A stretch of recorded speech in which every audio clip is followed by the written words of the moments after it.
September 21st is designated by the United Nations as the International Day of Peace. On Friday, UN Secretary-General Ban Ki-moon participated in the annual Peace Bell ceremony. This marked the beginning of a series of events globally this week, marking Peace Day. On Four Corners, journalist and author Kevin Sanders. He is also director of the War and Peace Institute in New York. Thank you. Kevin Sanders, the United Nations peacekeeping operations, first of all, how much in the way of teeth do they have? And how much reform does the United Nations actually require in order for it to become more and more respected and more seen as an organization that can actually be the arbiter of peace? The compliance of its members, particularly the rich and powerful nations. The United Nations Charter is incomplete for our modern times, but in many ways what it says is almost enough, certainly enough to end war. If the members of the United Nations observed the terms of the Charter, the problem of war would evaporate.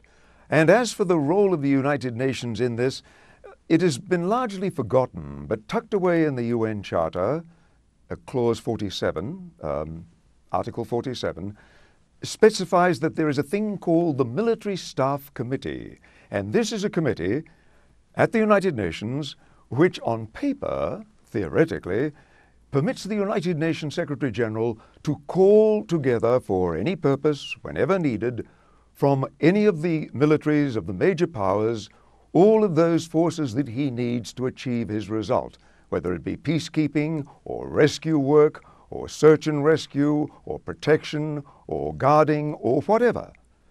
That authority lies with the United Nations through the Military Staff Committee under the authority of the UN Secretary-General. But from the very beginning it has been totally ignored. The United States and the then Soviet Union simply said, we don't want to have anything to do with it. How did this slip through? We don't want this Military Staff Committee. We'll just give them an office, but we won't do anything. And that pretty much has been the way. They have, it's every month for the last 60 years, the generals from the 5 major powers have come together at the UN, had a wonderful lunch, had a big meeting which is closed to the public, and then they all go home. Nothing happens. That could be activated by a decision by the major powers, and primarily by the United States with the support of now Russia. They would be able to bring it about, to make it happen. Two leaders theoretically could re-empower the United Nations to do what it has always wanted to do and what it was devised to do, which was to bring peace.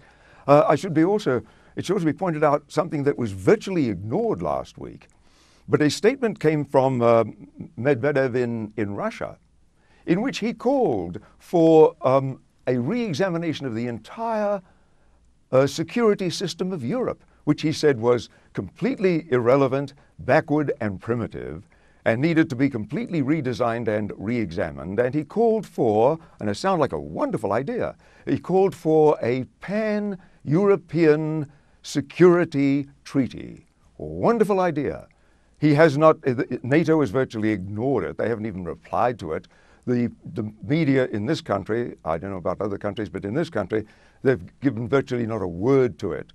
But it's a wonderful idea. A leader like that, with the support of someone in the United States who shared that view, could go a long way to bringing about peace very quickly.